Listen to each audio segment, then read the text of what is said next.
Hello mga bebs, mapagpalang umaga sa inyo at eto nga may bagong bukas na Starbucks na naman sa Tagaytay. Baka hindi nyo pa alam mga bebs, ito ay bagong hangout na naman.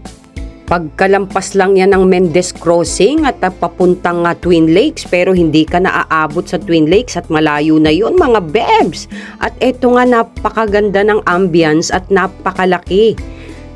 At kitang-kita mo talaga ang view. Ayan, meron pa sa baba mga bebs. Napakalaki rin ng mga pwesto sa baba. Lalo na kung mga barkadas kayo. Ay, nako, accommodate kayo rito dahil napakalaki ng pwesto nila. At kitang-kita mo talaga ang view ng Taal mga bebs. At walang masyado pang tao dahil siguro hindi pa nga nila alam itong lugar na ito. So, ayan ang mamimili na ako kung ano ang o-orderin. At eto ang pwesto nila sa baba mga bebs, yung sinasabi ko sa inyo na pang barkada kung maramihan kayo na family. Yan, dito kayo pumwesto mga bebs.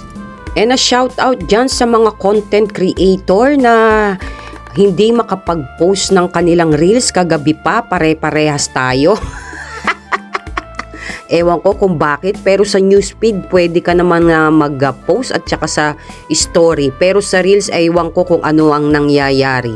Na shoutout dyan sa anak ko na bago naming ihatid sa work ay panay hanash, ang dami niyang hanash. Meron silang guest na nag-inquire for 20 packs. At parang ang gusto niya ay exclusive lang siya na parang ire-rent nila ang buong restaurant. Kaya lang hindi po pwede yun dahil 20 packs nga lang sila. So nirecommend ng anak ko ang for 20 packs na beranda.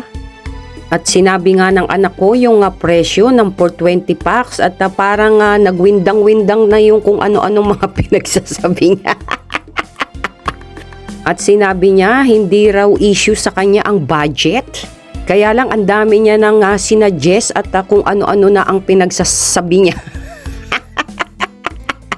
Parang naging defensive agad siya nung sinabi ang kung magkano ang magiging budget doon mga bebs. At ang daming ang sinuggest ng anak ko sa kanya pero parang hindi magkakaroon ng deal. Pagka ganyang magtatanong, alam nyo na yung mga nasa menu, so dapat meron na kayong idea kung magkano ang inyong magagastos mga bebs. Dahil mahirap talaga na kung manlilibre ka ay bigla kang mapapasubo. Parang hindi mo na malulunok yung mga kakainin mo mga bebs. Kaya dun lang tayo sasakto sa budget natin para hindi rin tayo mapahiya. So yun lang mga bebs, mapagpalang araw sa inyong lahat, sumainyo ang kapayapaan at ang pagpapala ng Diyos. Good vibes, thank you for watching. Mwah!